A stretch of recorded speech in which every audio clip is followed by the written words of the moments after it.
economista Márcio Postman já está aqui com a gente, eu quero chamar ele para subir para cá, para ele nos ajudar e nos iluminar nesse debate.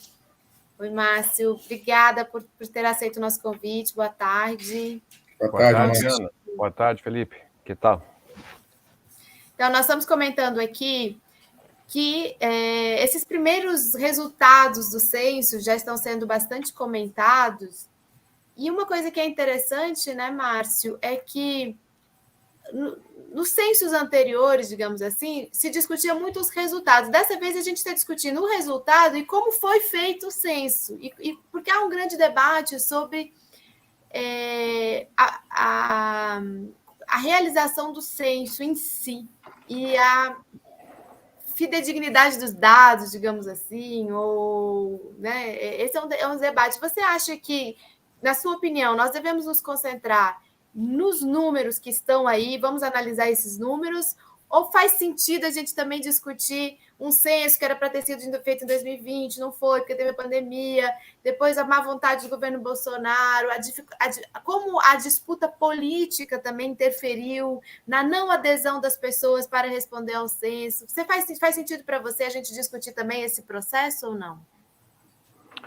Eu penso que nós devemos focar as informações que foram produzidas, que me parecem exitosas, justamente pelo fato do que você destacou, que foram justamente os problemas para a produção do censo.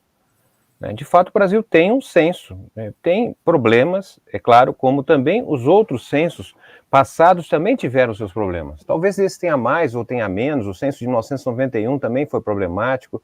Se nós analisarmos os censos anteriores a 1940, também tinham problemas. Então, eu penso que a questão de enfrentar os problemas do censo devem ser tratados à luz dos próximos censos.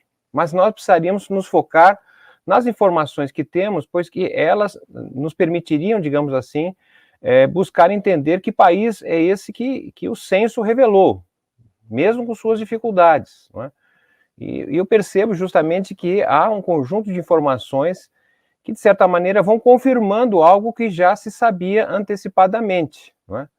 O censo de 2022, não é? Ele revela, de certa maneira, como o povo brasileiro, não é, viveu a chamada década perdida, a segunda década do século passado, do século presente, desculpe, que foi uma década de muita tensão política, muita mobilização social, né? 2013, por exemplo, uma mobilização enorme na sociedade brasileira.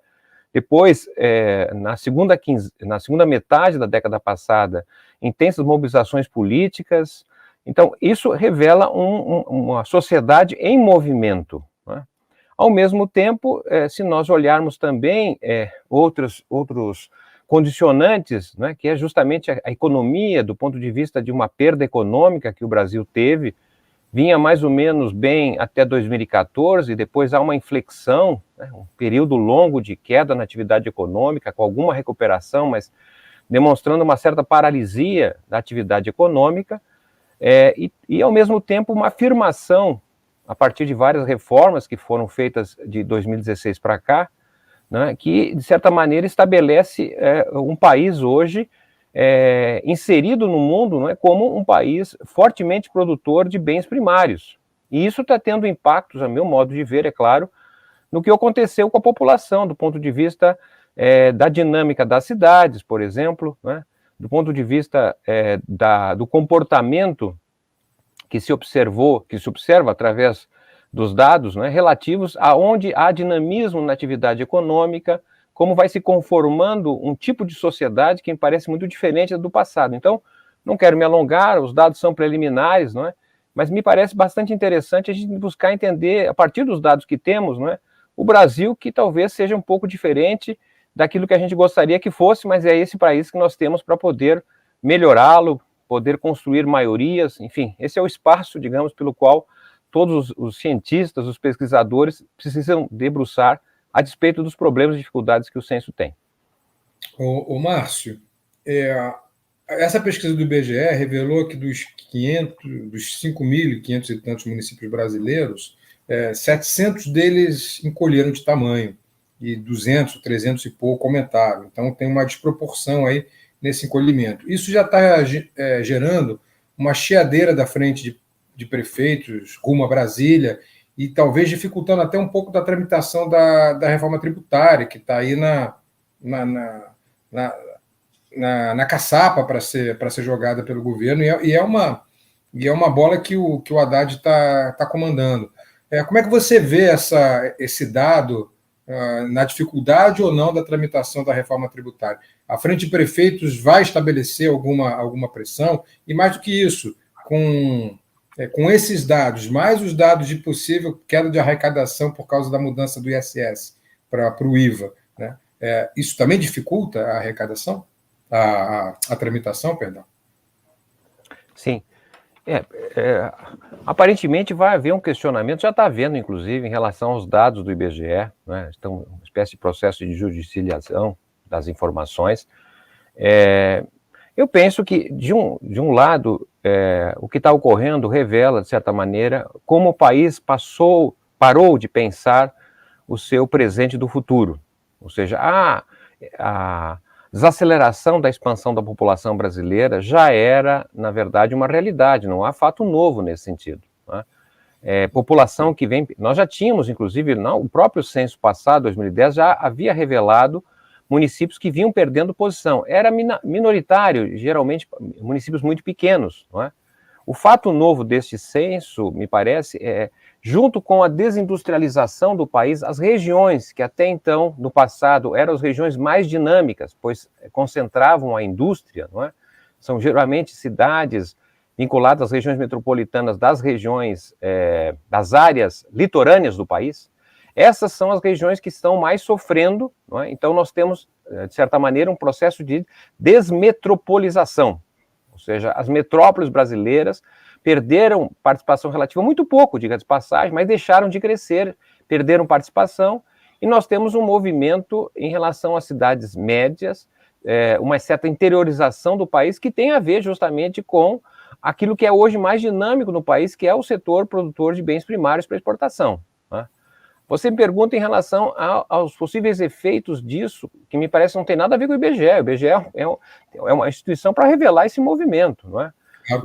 A questão é de natureza política do ponto de vista do financiamento da administração pública brasileira, né? Nas suas três diferentes dimensões, o federal, o estadual e o municipal. O fato de nós nunca termos tido reforma tributária, né? Eu imputo que a única reforma que nós tivemos foi, de fato, aquela feita nos anos 90, praticamente imediatamente a Constituição de 88, que foi uma reforma neoliberal, né? Que aliviou a tributação dos ricos, né? Como é o caso da redução da alíquota máxima do imposto de renda, que chegou a ser 50%, caiu para 27,5%, que é hoje, por exemplo, não é? A isenção de lucros e dividendos, que pagavam 15% até 94% e depois passou a ser isento, e a própria tributação das exportações, não é? Pela Lei Candir. Então, isso, na verdade, suavizou um determinado setor e teve embates muito fortes a determinados estados. Eu cito aqui o Rio Grande do Sul, inclusive, problemas de arrecadação, porque um estado como aquele, que é composto fortemente por micro e pequenas empresas, que pagam muito pouco tributos, né? O que não acho errado, diga-se passagem, e é formado por grande parte de produção para o exterior, então esse tipo de estado e municípios sofreram, né? O que está em jogo hoje, me parece que tem os mesmos problemas que tiveram aqueles que quiseram mudar o sistema tributário no passado. Em 2019, nós estávamos com as mesmas premissas de mudança da tributação brasileira e não avançou, né? Não sei se nós temos, na verdade, maioria, um consenso, porque eu entendo a questão tributária como o tema educacional. Não é? Há um consenso, todo mundo é a favor de uma melhor educação, né? Como todo mundo é a favor de uma reforma tributária, mas desde que seja no outro, tá certo? Não que implique a mim. Então, penso que é um problema de natureza política, uma tensão muito grande. De fato, podemos ter uma postergação de uma decisão sobre uma parte do que seria uma reforma tributária desejável, porque até agora o que se apresentou, digamos, dentro daquela ideia neoliberal de simplificação, né, que parte do pressuposto que simplificando o imposto todo mundo vai pagar e aí o país vai melhor. nós já estamos simplificando há muito tempo, tá certo? E não percebi essa melhora. Márcio, deixa eu colocar aqui para a gente um comentário bem interessante que veio do nosso chat, do Alex. Você consegue subir, Gui? O Alex, ele fala, fui supervisor do censo em Maringá, fiquei surpreso com as mudanças da região rural, né? Muitos sítios foram loteados em chácaras de lazer ou arrendados para plantio de soja, e sequer tem moradores. Aí eu queria trazer uma outra questão também, se você quiser comentar essa contribuição dele, dessas mudanças na área rural, mas também um dado que eu e Felipe estávamos conversando aqui sobre ele antes de você entrar, sobre as residências desocupadas, né? Você comentou isso ontem no Twitter, né? Você disse que o Brasil registrou 18 milhões de residências não ocupadas, sendo a maior parte delas concentradas em áreas litorâneas, né?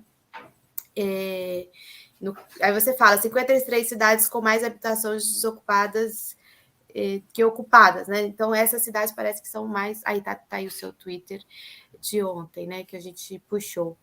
Eu queria que você comentasse para a gente esses aspectos. Você puder. Muito bem. Da onde eu consigo identificar, não é, essas informações que o IBGE produziu?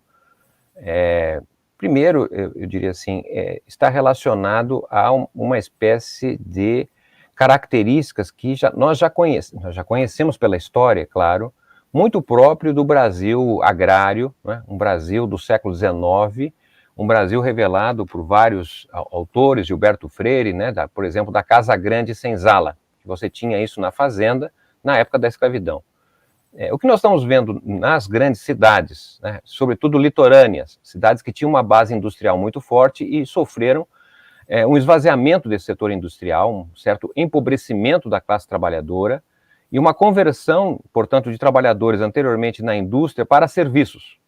E grande parte desses serviços foram, de certa maneira, convergidos para uma espécie de serviços aos ricos. Né? E isso se revelou cada vez mais pelo fortalecimento dos condomínios de alta renda nas grandes cidades, não é? Que são, na verdade, uma espécie de casas grandes, modernas, não é? Sem, obviamente, a escravidão, mas, de certa maneira, revelam uma reorganização do espaço urbano e que são enclaves em que os ricos moram. Moram durante um determinado período nessas localidades, mas também têm as suas espécies de casas ou habitações fora desses locais que são nas áreas litorâneas, né?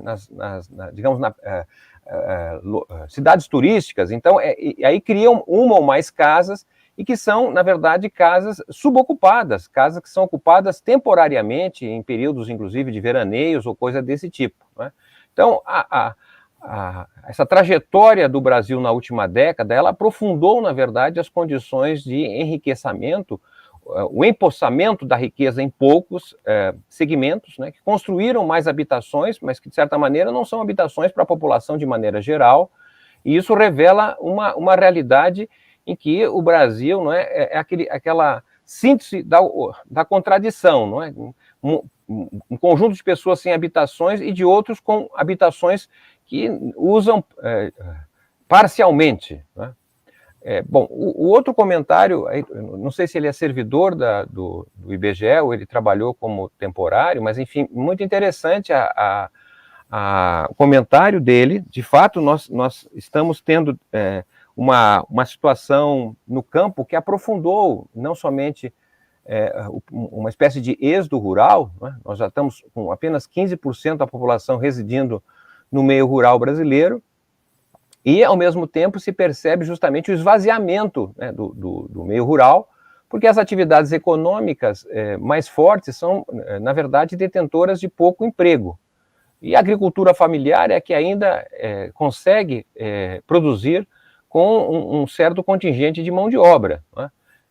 Então, nesse sentido, na verdade, o setor rural brasileiro, né, ele está, na verdade, convertido a realidades que têm a ver justamente com esta mudança em termos de ênfase no modelo primário exportador brasileiro, que faz com que, de certa maneira, inclusive no campo, não é?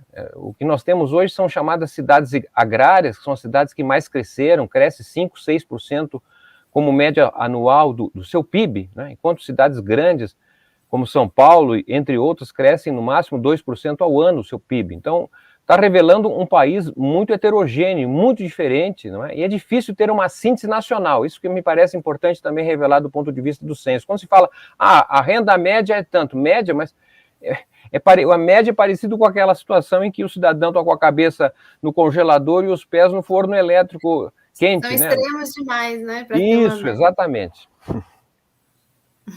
Ô, Márcio, diga. Uma outra questão que me parece fundamental, mesmo que os dados ainda sejam difíceis de se analisar, inclusive em termos de média, como você diz, sempre me lembra aquele exemplo do frango, eu fico preocupado com essa aparente reversão do êxodo rural, aparente, eu digo porque não sei se dá para concluir isso, né? Não sei se você conclui isso, e eu queria te perguntar sobre a consequência que esse avanço para o interior e uma possível ruralização do Brasil nesses últimos anos contribua também para o crescimento de um pensamento um pouco mais conservador, em alguns casos até reacionário. Você acha que essa correlação ela é possível ou eu estou aqui só no campo da especulação? Aí já é uma derivação que pode resultar, não é, da combinação da composição dos votos, né, dos eleitores nas últimas eleições em relação à sua condição geográfica, não é? Sim, porque eu estava vendo exatamente um Twitter agora aqui falando sobre isso do Emerson Serve, que é um grande pesquisador nessa área, cientista político, e ele estava... eu ainda não li o estudo completo, mas ele conclui a partir do censo que os votos na região rural eles estão cada vez maiores e à direita, como sempre. É por isso que eu te fiz essa pergunta, se você também consegue ver essa correlação. Desculpa a interrupção. Veja, essa não é minha área de especialização, estou aqui como curioso, instigado pela interessante pergunta. Eu entendo que o voto rural ele não seria suficiente para garantir a bancada ruralista que existe no Congresso, que já não é de hoje, não é? Isso se deve justamente a essa forma de ver o rural hoje, não apenas como o IBGE o vê, né? O IBGE, e não está errado nesse sentido, mas apenas para chamar atenção, olhar o rural como se fosse da porta da fazenda para dentro, né? A porteira para dentro. Então você olha o que ela produz e aí chama isso de setor primário, setor agropecuário, o que é isso, historicamente foi feito assim, não está equivocado, não é? Mas só que este setor rural, na verdade, ele ganhou maior protagonismo por força de todo o movimento que significa, porque grande parte da nossa produção rural, sobretudo em grãos, não é para o mercado interno, ele é para o mercado externo. Então tem toda a atividade que resulta do deslocamento dessa quantidade de produção que o Brasil faz de minério, seja de ferro, não é? Mas seja também soja, milho, entre outros produtos. Nós estamos falando de mais de 200 milhões de toneladas que saíram do Brasil no ano passado, não é? Então, isso envolve, por exemplo, uma frota gigantesca de caminhões, trens, aviões, navios. Isso tudo move emprego. São diversos empregos que estão vinculados à atividade rural, não é? Ao mesmo tempo, também, essa atividade rural, ela demanda máquinas, equipamentos agrícolas, né? Ceifadeiras, tratores, enfim, uma infinidade, produtos agrotóxicos, não é? Então tem aí uma série de revendedores técnicos. Então, na verdade, a estimativa é que nós basicamente temos alguma coisa como 20%, 21% total das ocupações do Brasil estariam vinculados ao que se denomina hoje o agronegócio. E ele representaria cerca de um quarto do PIB brasileiro. Então, a gente tem que olhar desse ponto de vista, que são as conexões do setor rural com as áreas urbanas do Brasil, né? E, ao mesmo tempo, uma massa de serviços que trabalham para essas famílias muito enriquecidas, não é? Que são desde faxineiros, né, personal trainer, olhando, na verdade, cidades agrárias que são quase enclaves econômicos, não é? Mas tem ali uma pujança que é o vazamento de renda para vários outros setores, né? Desde restaurante, shopping center, concessionária de veículos, agência de turismo, ou seja, tem um vazamento de renda que vai se conectando com outros setores, e nesse sentido ele pode sim estar formando opinião, tá certo? E penso que esses dados do IBGE estão talvez revelando o inverso do que Euclides da Cunha, por exemplo, pensava no Brasil do final do século XIX, né, início do século XX, quando ele narrou tão bem os sertões, a Guerra de Canudos, etc., chamando a atenção para o fato que nós tínhamos uma espécie de dois Brasis, né, um Brasil das regiões litorâneas, que era muito mais afeito à modernidade, ao letramento, a um padrão de consumo mais burguês, enquanto que o Brasil do interior, mais arcaico, resistente à modernidade, menos letrado, etc. Não é? Hoje, a gente, justamente olhando esse corte, não é claro que é muito geral, mas, de certa maneira, a gente vai perceber que as áreas de modernização do país, né, de conexão com o exterior, estão justamente mais no interior, justamente vinculado a essa produção, onde foi a base do bolsonarismo. Não é? Enquanto que as regiões urbanas, de certa maneira, embora nós possamos também identificar que nas regiões mais empobrecidas, Rio de Janeiro, São Paulo, por exemplo, né, a presença do que denominamos como sistema jagunço, né, a presença do fanatismo religioso, por exemplo, a presença do crime organizado, do banditismo social, também tem uma outra base com a extrema-direita. Né? Então tem essas conexões, é sempre difícil separar, mas entendo justamente que esse Brasil que o IBGE está nos revelando é algo que nós precisamos refletir muito bem, muito mais para olhar para frente, não é, do que olhar para trás, porque o que está sendo aqui é uma fotografia de um momento, de uma sociedade em movimento. Ana. Muito bom, muito obrigada, Márcio, aqui pelas suas contribuições. Eu quero trazer uma contribuição de alguém aqui do chat também, o que vai colocar para a gente, do Roberto Balen, que contribuiu, inclusive, aqui com a gente. A gente agradece e lembra todo mundo também que existem diversas formas de contribuir para a continuidade do trabalho aqui da Revista Fórum. Uma delas é o Superchat. Ele fala, Márcio, nós do campo do cooperativismo solidário precisamos construir uma aliança do campo e das águas com as comunidades periféricas urbanas, onde levaremos o alimento produzido de forma direta para as comunidades urbanas. Então, ele está falando, na minha avaliação, justamente desse Brasil revelado, né, de um Brasil que está em torno das grandes cidades, né, uma mobilidade para fora da metrópole. Né? Eu achei muito interessante esse conceito que você trouxe da desmetropolização do Brasil. Né? Isso é algo que imagino que deva ser bastante avaliado, investigado aí no próximo período para a gente entender melhor do Brasil. E, então, ele traz essa contribuição que é algo que também dialoga com a própria produção, né? Qual o espaço também dessa produção, essa produção do pequeno proprietário, né? Frente a esse Brasil que se impõe do agronegócio que a gente acaba de falar, que está concentrando riqueza e está concentrando ao mesmo tempo o que tem de avanço de tecnologia, o que tem, o que antigamente poderia ser em outros, que era em outros centros, né? Perfeito, também outra questionamento muito importante, muito significativo. Eu vou tentar, assim, responder, obviamente, muito rapidamente, chamando a atenção para o seguinte, nós precisamos olhar, assim como estamos tentando entender o censo, né, não como uma média nacional, como uma síntese, mas justamente destacando as suas diferenças, né, é também necessário considerar que a economia brasileira, ela, de certa maneira, não é uma economia só, certo? Ela tem, digamos assim, 50%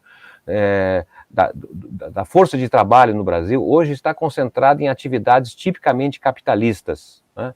E que para isso há o governo olhando praticamente todo dia através dos seus ministérios, que são ministérios voltados para a atividade de estímulo ao capitalismo, né? Seja o Banco Central, o Ministério da Fazenda e assim por diante, né?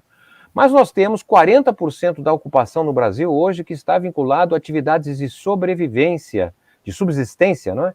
Da economia popular, E obviamente que funciona buscando ter receita maior que a despesa, mas não opera segundo a lógica do lucro, né?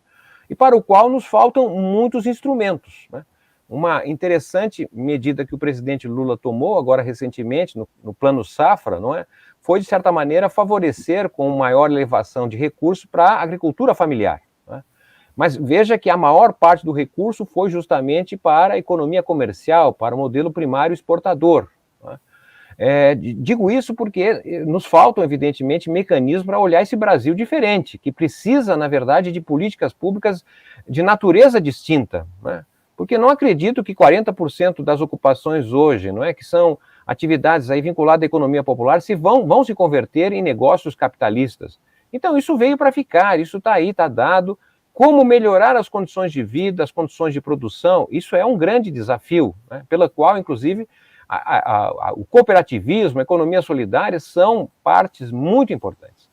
E nós temos uma terceira, embora menor parte, mas também significativa, que é a economia do setor público, né? São as empresas estatais, os bancos públicos, enfim, uma infinidade de instituições que também operam sem estar, digamos, na lógica do lucro mercantil, né? Então, esta diversidade, digamos, da atividade econômica e suas ocupações, elas me parece ser necessária considerar, porque quando se fala assim, a economia brasileira cresceu, mas o que cresceu mesmo? Foi a indústria, não é? Foi a agricultura? O que foi? Porque, na verdade, nós somos um país que vem desintegrando aquilo que anteriormente era menos heterogêneo. Ou seja, nós tínhamos até a década de 1980, não é, um sistema econômico complexo, articulado, integrado regionalmente.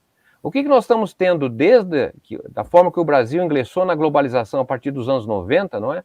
É uma economia que deixa de ser complexa para ser uma economia especializada na produção de determinados produtos para o exterior. Então, não é mais uma economia complexa, é uma economia de especialização. Ela não se articula totalmente, né? Porque, veja, quem exporta produtos, especialmente produtos primários, é importante a exportação, não estamos aqui reclamando, mas, na verdade, se conecta pouco com as atividades econômicas, poderia se conectar mais, né?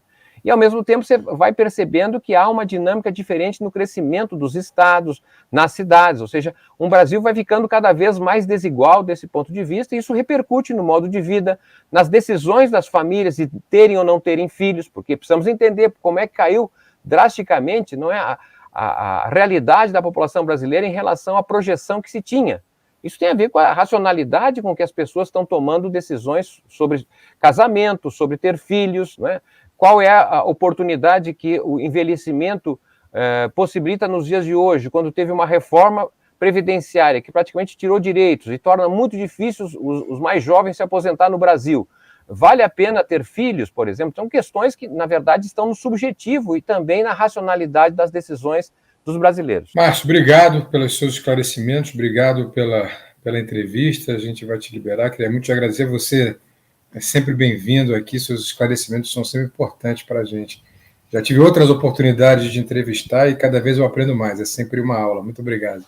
Imagina. Muito obrigada, Márcio. Muito obrigada. Eu que agradeço. A gente vai continuar te seguindo ali no Twitter, nas suas outras contribuições, sempre nos ajuda a iluminar esses debates todos. Obrigado, um abraço, boa semana a todos.